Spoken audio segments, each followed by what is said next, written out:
Class 12th Political Science. Chapter 8. Recent Developments in Indian Politics. This chapter focuses on the important political developments that took place in India after the decade of the 1980. Context of 1990. When the decade of the 80s came to a close, the country witnessed 5 developments that were to make a long-lasting impact on our politics. This means that around the end of the 1980s, India experienced 5 important developments that had a significant and lasting effect on its political system. These events shaped the direction of Indian politics in the years that followed.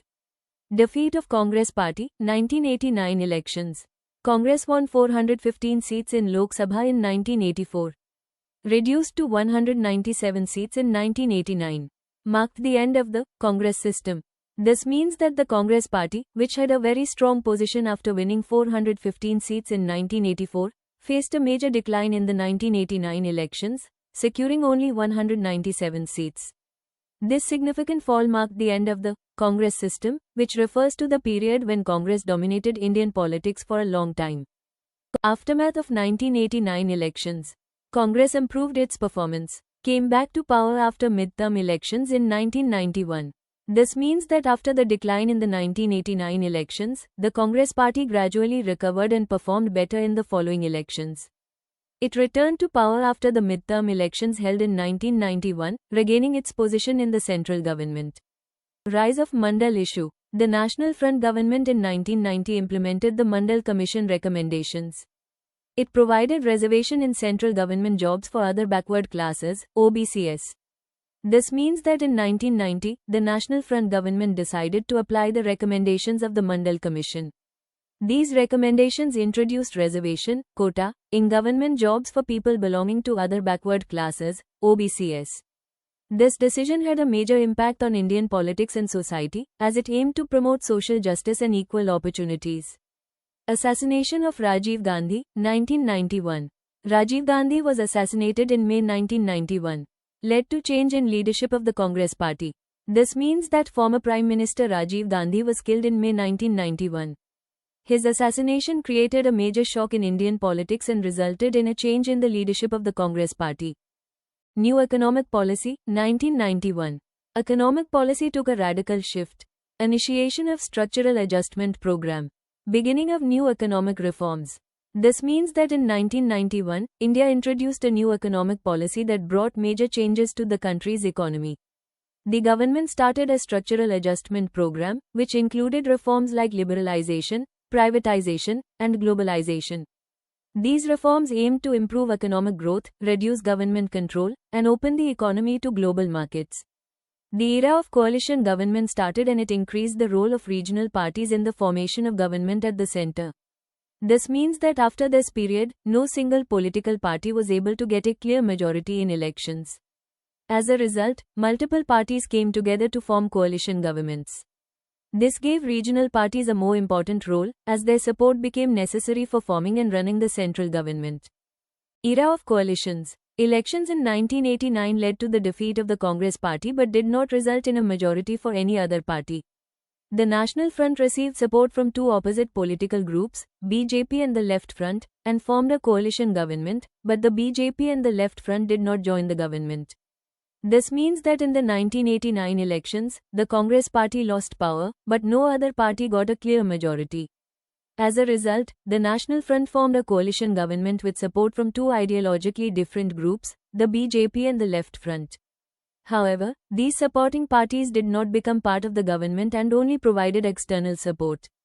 Era of coalitions. After 1989, the regional parties played a crucial role in forming ruling alliances. In 1996, the United Front government came to power. The United Front of 1996 was similar to the National Front of 1989. This means that after 1989, regional political parties became very important in forming governments at the center. In 1996, a coalition called the United Front formed the government. This coalition was similar to the National Front government of 1989, as both depended on the support of multiple parties to stay in power. Era of coalitions. The United Front government was supported by Congress and the Left Front, as both wanted to keep the BJP out of power in 1996. In the 1996 election, the BJP emerged as the largest party and was invited to form the government, but it could not secure a majority in the Lok Sabha. This means that in 1996, the United Front formed the government with support from the Congress and the Left Front, mainly to prevent the BJP from coming to power. Although the BJP was the largest party and got the first chance to form the government, it failed to gain enough support in the Lok Sabha to prove a majority, so it could not continue in power. Era of coalitions. BJP finally came to power by leading a coalition government, NDAI, from May 1998 to June 1999 and was re-elected in October 1999, NDA-2.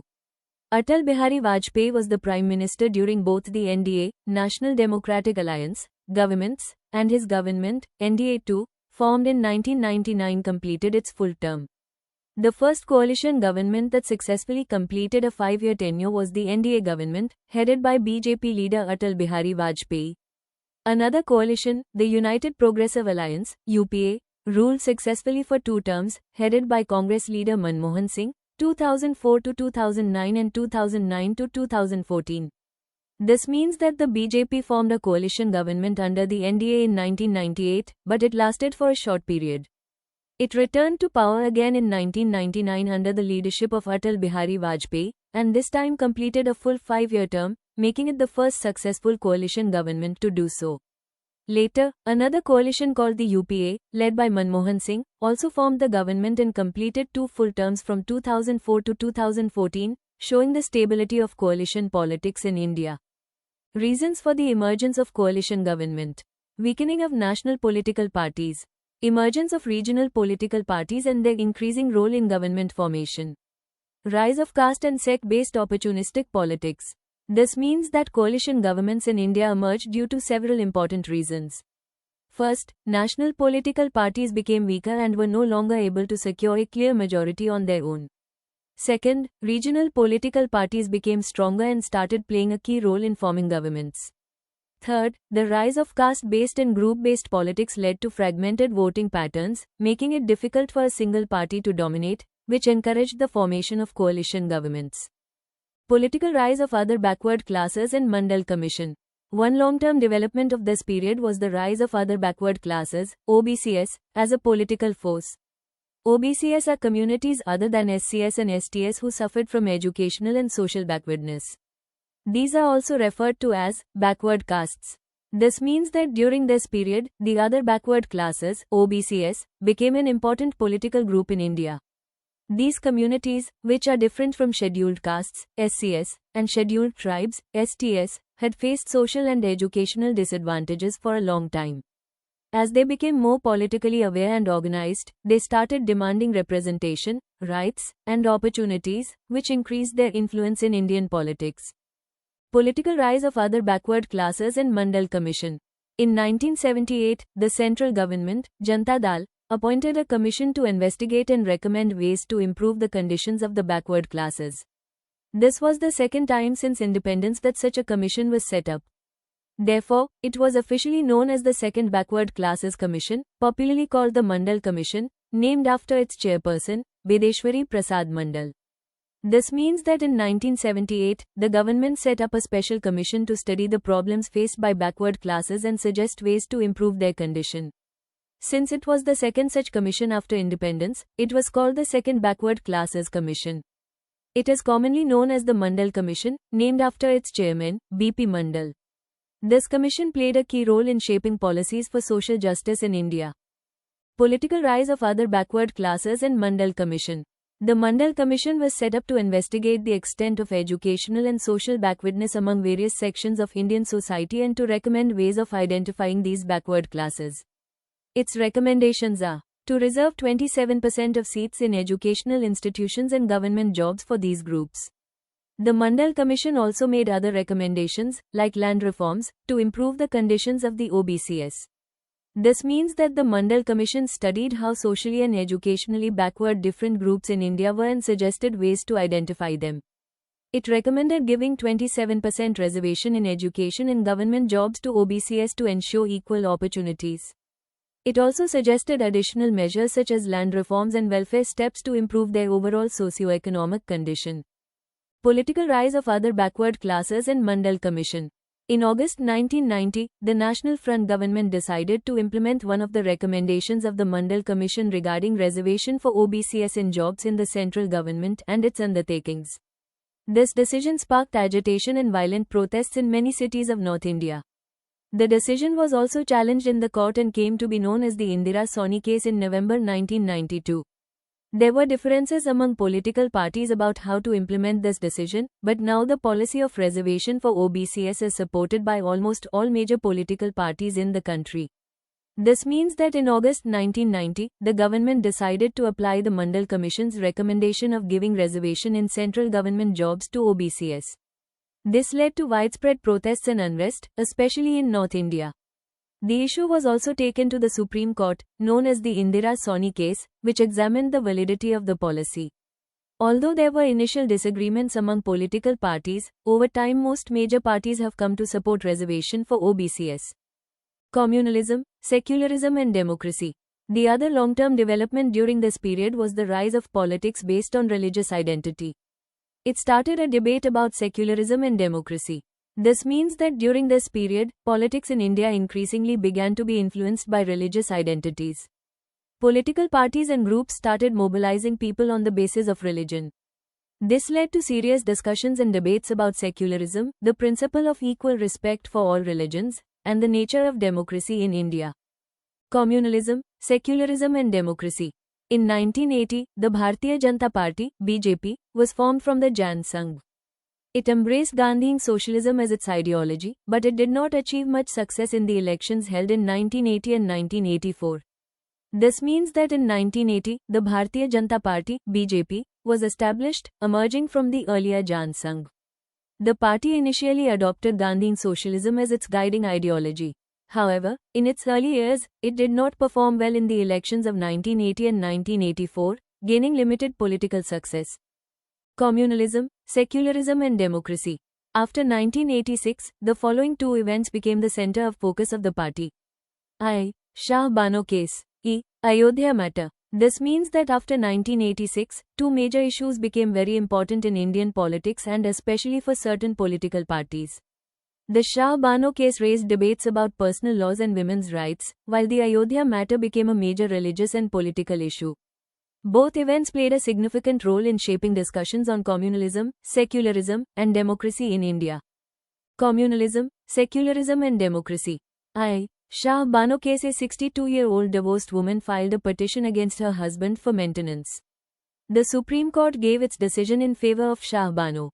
E. Ayodhya matter. The Ayodhya issue was deeply rooted in the social, cultural, and political history of the country. Different stakeholders had different views on it. The matter was related to the ownership of the birthplace of Sri Ram, which is considered one of the holiest religious places. This means that the Shah Bano case became an important issue related to women's rights and personal laws, as the Supreme Court supported her right to maintenance after divorce. The Ayodhya matter, on the other hand, was a sensitive issue connected with religion, history, and politics. It involved disputes over the ownership of a site believed to be the birthplace of Lord Ram, leading to different opinions and debates among various groups in society. Lok Sabha election 2004. In the election of 2004, the Congress party formed a major alliance government known as the United Progressive Alliance, UPA. This was the first time since 1991 that the Congress party increased its number of seats in the Lok Sabha. This means that in the 2004 general elections, the Congress party formed a coalition government called the United Progressive Alliance, UPA, with the support of other parties. It marked an important comeback for the Congress, as it was able to increase its seats in the Lok Sabha for the first time since 1991. Lok Sabha election 2004. The decade of the 90s is known for four major groups of political parties. 1. Congress and its allies. 2. BJP and its allies. 3. The Left Front. 4. Other parties. This means that during the 1990s, Indian politics was mainly divided among four major groups. These included the Congress and its supporting parties, the BJP and its allies, the Left Front parties, and other smaller or regional parties. These groups played an important role in shaping coalition politics and government formation during that period. Lok Sabha election 2004. General elections for the 17th Lok Sabha were held in 2019, in which the BJP emerged as the largest party with 303 seats in the Lok Sabha, whereas the Congress party won only 52 seats. This means that in the general elections of 2019 for the 17th Lok Sabha, the Bharatiya Janata Party, BJP, secured a clear majority by winning 303 seats. In contrast, the Congress party won only 52 seats, showing a significant difference in their political strength at that time. Lok Sabha election 2004. This government of NDA-4 is also known as a surplus majority government. This means that the NDA-IV government, formed after the 2019 elections, had more than the required majority in the Lok Sabha. A surplus majority means that the ruling party or alliance has significantly more seats than the minimum needed to form the government, making it very stable and strong. Emergence of new consensus. The period after 1989 is sometimes seen as the decline of the Congress party and the rise of the BJP. The political competition during the 1990s was mainly between the coalition led by the BJP and the coalition led by the Congress party. This means that after 1989, Indian politics started changing significantly. The dominance of the Congress party began to decline, while the BJP started emerging as a strong political force. During the 1990s, politics was mainly shaped by competition between two major coalitions, one led by the BJP and the other led by the Congress party. Growing consensus. In the midst of severe competition and many conflicts, a consensus appears to have emerged among most parties consisting of four elements. This means that even though there was intense political competition and conflicts among different parties, they gradually started agreeing on certain common ideas. This agreement or consensus included four main elements that were accepted by most political parties. Growing consensus. 1. Agreement on new economic policy, liberalization, privatization and globalization. 2. Acceptance of the political and social claims of the backward castes. This means that most political parties in India started agreeing on certain key issues.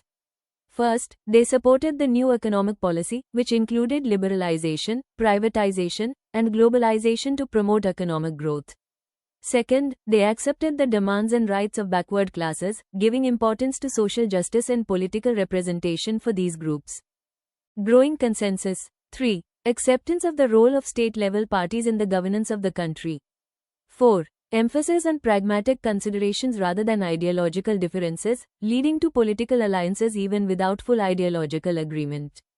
This means that political parties in India began to accept the importance of regional, state-level parties in running the government. It also shows that parties started focusing more on practical benefits and governance rather than strict ideological positions. As a result, parties were willing to form alliances even if they did not completely agree in terms of ideology. Growing consensus. Thus, even as political parties act within the sphere of this consensus, popular movements and organizations are simultaneously identifying new forms, visions, and pathways of development. Issues like poverty, minimum wages, livelihood, and social security are being put on the political agenda by people's movements, reminding the state of its responsibility. It has become necessary for political parties to accommodate and aggregate a variety of interests. This means that while political parties generally agree on certain common policies, people's movements and organizations continue to raise new issues and ideas for development. They bring attention to important concerns like poverty, wages, livelihood, and social security, pushing the government to take responsibility. As a result, political parties must consider and balance the diverse interests and demands of different groups in society.